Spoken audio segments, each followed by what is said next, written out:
প্রশ্ন: কারা সফলকাম এবং কারা হেদায়েতের ওপরে রয়েছে?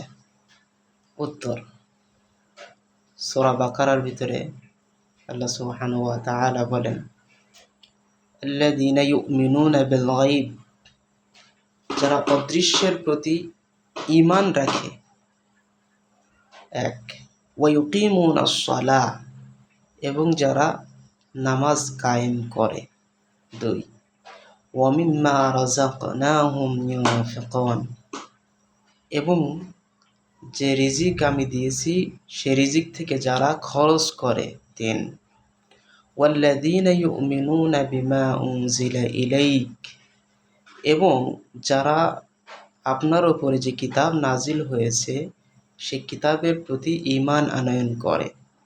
ওমা উনজিলা মিন ক্বাবলিক, এবং আপনার পূর্ববর্তীদের উপরে যে সমস্ত কিতাবাদি সহিফা নাজিল হয়েছে সেগুলোর প্রতি ঈমান রাখে। ওয়াবিল আখিরাতি হুম ইউকিনুন, এবং আখিরাতের প্রতি তারা দৃঢ় বিশ্বাসী হয়। তারা কি? তাদের কৃতকার্যতা কি? তাদের সফলতা কি? উলাইকা আলা হুদাম মির রাব্বিহিম, তারা হলো তাদের প্রতিপালকের পক্ষ থেকে হেদায়েতের উপরে রয়েছে। ওয়া উলাইকা হুমুল মুফলিহুন, এবং তারাই হলো সফলকাম।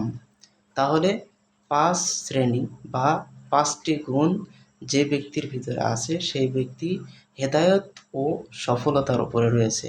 ১ নম্বর, যারা গায়েবের প্রতি, অদৃশ্যের প্রতি ঈমান আনয়ন করে।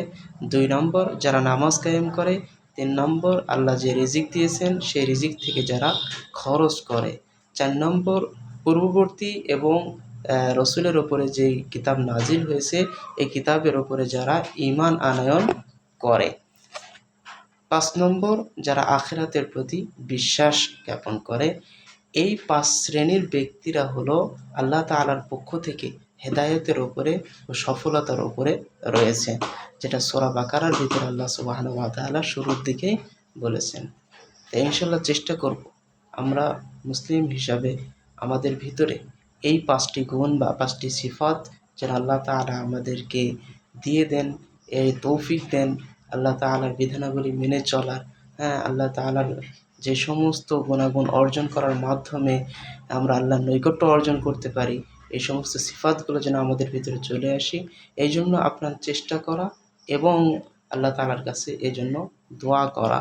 আস-সা'য়ু মিন্না ওয়াল ইতমামু মিনাল্লাহ, আমাদের পক্ষ থেকে তো চেষ্টা থাকবে আর পূরণ করবে তো আল্লাহ তাআলা। তো এই জন্য নৈরাশ না হয়ে চেষ্টা চালিয়ে যাব, ইনশাআল্লাহ সফলতা আল্লাহ তাআলাই দেবেন।